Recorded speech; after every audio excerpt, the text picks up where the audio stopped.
सातवां अध्याय। ख। शिशुनाग, नंद, मौर्य और शुंगवंशी राजा। शिशुनाग। अयोध्या में शिशुनाग वंशी राजाओं के शासन का प्रमाण बहुत ही सूक्ष्म है, परंतु इसको छोड़ना उचित नहीं।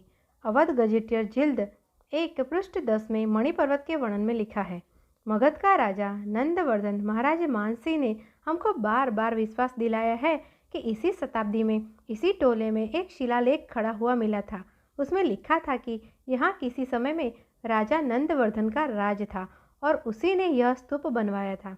महाराज ने यह भी कहा था कि बादशाह नसरुद्दीन के समय में यह शिलालेख लखनऊ भेजा गया था और शाहगंज में इसकी एक नकल भी थी, परंतु न मूल का पता लगा न नकल का। उसी की टिप्पणी में यह लिखा है, इसके पीछे अयोध्या के विद्वान पंडित उमादत्त ने इस कथन का समर्थन किया और यह कहा कि हमने 30-40 वर्ष हुए इस शिलालेख का अनुवाद किया था। उसकी प्रतिलिपि भी खो गई और वे यह नहीं बता सकते कि इसमें क्या लिखा था। महाराज मानसी या पंडित उमादत्त जी पंडित उमापति त्रिपाठी की बातों को विश्वास न करने का कोई कारण नहीं है। हमारे लड़कपन में पंडित जी श्री अवध के एक प्रसिद्ध महात्मा थे और न महाराज को और न उनको झूठी बात कहने का कोई प्रयोजन हो सकता है, विशेष करके जब नंदवर्धन के विषय में यह बात प्रसिद्ध है कि उसने अयोध्या में सनातन धर्म को नष्ट करके एक वर्णहीन धर्म स्थापित किया जिसे जनता ने ग्रहण कर लिया। मणिपर्वत के विषय में पौराणिक जनश्रुति का समूलोच्छेदन करता है। इतिहास में नंदवर्धन नंदीवर्धन 2 है। पहला प्रद्योत कुल का 5वां राजा जो ईसा पूर्व 782 में मरा और दूसरा शिशुनाग वंश का नया राजा जो ईसा पूर्व 464 में मरा।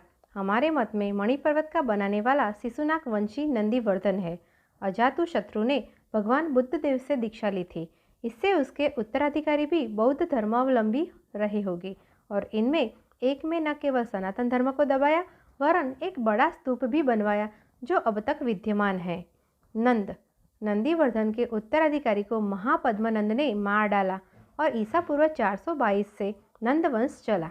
कौशल देश भी इन्हीं के अधिकार में चला गया। महापद्मनंद ने 88 वर्ष राज किया। जब पिता का शासनकाल बहुत बड़ा होता है तो बेटे बहुत दिन तक राज नहीं कर सकते। महापद्मनंद के 8 बेटों ने केवल 12 वर्ष राज किया। 8वें बेटे को ईसा पूर्व 322 में चाणक्य ने मार डाला और चंद्रगुप्त मौर्य को सिंहासन पर बैठा दिया। मौर्य। पहले 3 मौर्य सारे भारतवर्ष के सम्राट थे और आजकल का अफगानिस्तान भी उन्हीं के शासन में था। अशोक के पीछे चौथा राजा शालिशुक था। गर्ग संहिता में लिखा है कि इसके शासनकाल में दुष्ट यवन साकेत पांचाल और मथुरा जीतकर पट्टन तक पहुंचे थे। यह आक्रमण केवल लूटपाट के अभिप्राय से था और देश पर आंधी की भांति उड़ गया। मौर्य वंश ने ईसा पूर्व 322 से ईसा पूर्व 185 तक 137 वर्ष राज किया। उन्हीं की सेना का सेनापति पुष्पमित्र अपने स्वामी को मारकर आप राजा बन बैठा। शुंग। पुष्पमित्र शुंग वंशी था और उससे शुंग गज की नेव पड़ी। वह सनातन धर्म का कट्टर पक्षपाती था और इसी से उसने बौद्धों को सताया। प्रसिद्ध है कि उसने पूर्व मगध से पश्चिम के जालंधर पंजाब तक मठ जला दिए और बौद्ध भिक्षु मार डाले। उसने कई अश्वमेध यज्ञ किए जिसमें एक का उल्लेख मालवी का अग्निमित्र नाटक में है। इस नाटक का नायक पुष्यमित्र का बेटा अग्निमित्र है जो अपने पिता के जीवन काल में विदिशा का राजा था।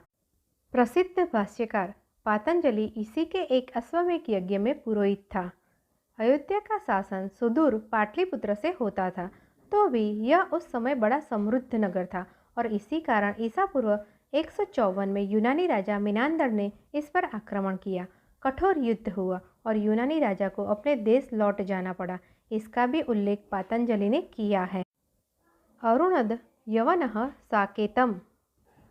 पुष्यमित्र के पीछे अग्निमित्र ने 8 वर्ष राज किया और उसके पीछे पाठ और राजा हुए जिन्होंने सब मिलाकर 58 वर्ष पृथ्वी भोगी। थोड़े दिन हुए अयोध्या में एक शिलालेख श्रीमती महारानी साहिब के प्राइवेट सेक्रेटरी और भाषा के सुप्रसिद्ध कवि बाबू जगन्नाथ दास रत्नाकर को मिला था। उसमें जो लिखा है उसका अनुवाद यह है। 2 अश्वमेध करने वाले सेनापति पुष्यमित्र के छठे कौशलाधिपति धनदेव ने अपने पिता फल्गुदेव के लिए यह महल बनवाया। धनदेव का नाम पाटलिपुत्र के 10 शंगुवंशी राजाओं में नहीं है। कौशलाधिपति उपाधि से विदित होता है कि धनदेव केवल कौशल का राजा था और उसकी राजधानी अयोध्या थी, न कि श्रावस्ती। इसका वर्णन काशी नागरी प्रचारिणी पत्रिका में दिया हुआ है।